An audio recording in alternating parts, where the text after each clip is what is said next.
నమస్తే. MTV Telugu digital. ఏపీలో ఎన్నికల వేడి పెరిగింది. అదేవిధంగా ఎండ తీవ్రత కూడా పెరిగింది. అయినప్పటికీ కూడా అభ్యర్థులు ఎన్నికల ప్రచారంలో దూసుకు వెళ్తున్నారు. ఇప్పటికే వైఎస్ఆర్సీపీ పార్టీ అధినేత వైఎస్ జగన్మోహన్ రెడ్డి గారు వైసీపీ మేనిఫెస్టోని పాటించారు. ఏవైతే 2019లో పథకాలు ఉన్నాయో, నవరత్నాలు ఉన్నాయో అవన్నీ కూడా అమలు చేస్తామని చెప్పి అన్నారు. అదేవిధంగా కొన్ని స్కీమ్స్కి ప్రాధాన్యత కల్పించి అమ్మఒడి లాంటి స్కీముల్ని 13,000 నుంచి 15,000, 17,000కి పెంచారు. అలాగే అంగన్వాడీ వర్కర్సు, అవుట్సోర్సింగ్ వర్కర్స్ అందరికి కూడా నవరత్నాల పథకాలు అమలయ్యే విధంగా జగన్మోహన్ రెడ్డి గారు వాళ్ళకి వెసులుబాటు కల్పించారు. 25,000 జీతం తీసుకున్న ప్రతి ఒక్కరు కూడా అర్హత కలిగించే విధంగా అవకాశాలు కల్పించారు. ఇది ఒక మంచి అవకాశం అని చెప్పి ప్రజలు భావిస్తున్నారు. మన వైఎస్ఆర్సీపీ ప్రభుత్వం, వైఎస్ఆర్సీపీ పార్టీ ప్రకటించిన మేనిఫెస్టో వీళ్ళ ప్రజలకి అన్ని వర్గాలు, ముఖ్యంగా బడుగు బలహీన వర్గాలు, బీసీ, ఎస్టీ, మైనార్టీ వర్గాలందరూ కూడా చాలా ఆనందంలో కొట్టుమిట్టాడుతున్నారు. ఏవే పథకాలు మళ్ళీ పెంచి ఇచ్చే అవకాశాన్ని జగన్మోహన్ రెడ్డి గారు పరిశీలిస్తున్న క్రమంలో ఈ వర్గాలందరూ కూడా చాలా హ్యాపీగా ఉన్నారు. పల్లెల్లో కానీ పట్టణాల్లో కానీ. మన వైఎస్ఆర్సీపీ ఈ రాష్ట్రంలో ఉన్న ఆర్థిక పరిస్థితిని బట్టి, బడ్జెట్ని బట్టి ఈ పథకాలు కొనసాగించాలని చెప్పి నిర్ణయం తీసుకున్నారు. మరి టీడీపీ అయితే చంద్రబాబు నాయుడు గారు ఒక అడుగు ముందుకేసి జగన్మోహన్ రెడ్డి గారికి నిన్న కౌంటర్ అటాక్ చేశారు. కౌంటర్గా విమర్శలు చేస్తున్నారు.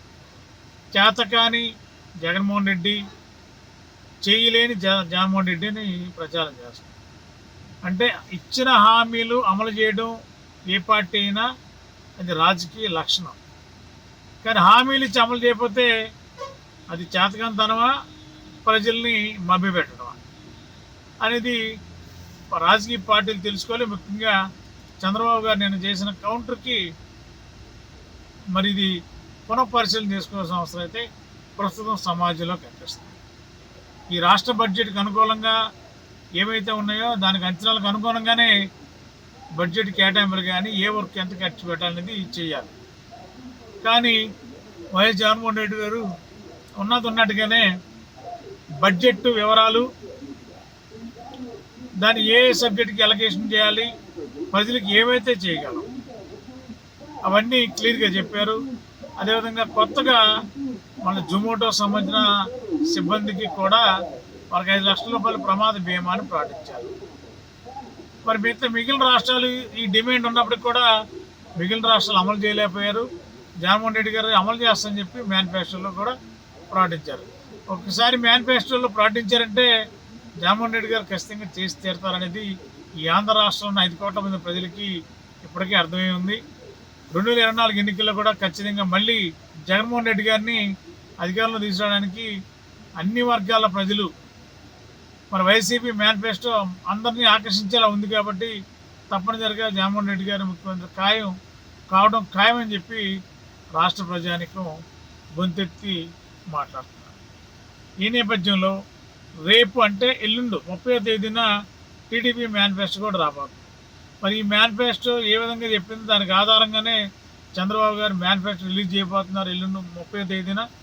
మరి ఈ మేనిఫెస్టోలో మరి వైఎస్ఆర్సీపీ మేనిఫెస్టోకి దగ్గరగా ఉంటుందా, లేదంటే అమలు చేయని హామీలతో కొత్త పథకాలు పెట్టి, కొత్త స్కీమ్స్ పెట్టి ప్రజలను 2024 ఎన్నికల్లో మభ్యపెట్టి అధికారంలో రావడానికి చేసిన వ్యూహరచనకి పదును పెడితే నష్టమా లాభమా టీడీపీకి? మరి వైఎస్ఆర్సీపీ ప్రకటించిన మేనిఫెస్టో కూడా అన్ని వర్గాలకి అందుబాటులో ఉండే విధంగా ఉండడం వల్ల ఆ వర్గాలందరూ కూడా చాలా సంతృప్తికరంగా ఉన్నారు. ఇప్పుడు టీడీపీ మేనిఫెస్టోలో ఎలాంటి సంస్కరణలు చేస్తారు, ప్రజలకి ఎలాంటి మేలు చేస్తారో చూద్దాం. గత 20 సంవత్సరాలుగా దంత సమస్యలతో పాటు దవడ మరియు ముఖ సంబంధ సమస్యలకు చక్కని చికిత్సలు అందిస్తున్న శ్రీ రామకృష్ణ దంత వైద్యశాల, నరసింహారావుపేట, ఏలూరు. ఎమర్జెన్సీస్ లో వాడే ఆక్సిజన్ కాన్సంట్రేటర్లతో పాటు air purifier, UV light steriliser, ULV fogger వంటి పరికరాల ద్వారా పరిశుభ్రమైన వాతావరణంలో చికిత్స అందించబడుచున్నది. ఆర్వీజీ ద్వారా అతి తక్కువ రేడియేషన్ ఉపయోగించి దంతవ్యాధి నిర్ధారణ మరియు రూట్ కెనాల్ వైద్యం చేయబడుచున్నది. డెంటల్ లేజర్ ద్వారా కుట్లు లేకుండా సర్జరీలు, ఇంప్లాంట్స్ కిట్స్ ద్వారా పళ్ళు లేని వారికి ఫిక్స్డ్ దంతాలు, రూట్ కెనాల్ చికిత్సలకు ఎండో మోటార్ వంటి ఆధునిక పరికరాలు కలిగిన నమ్మకమైన డెంటల్ క్లినిక్. అత్యంత ప్రామాణికమైన ఆటోక్లావింగ్ పద్ధతిలో శుభ్రపరిచిన ఇన్స్ట్రుమెంట్స్ వాడడం మా ప్రత్యేకత.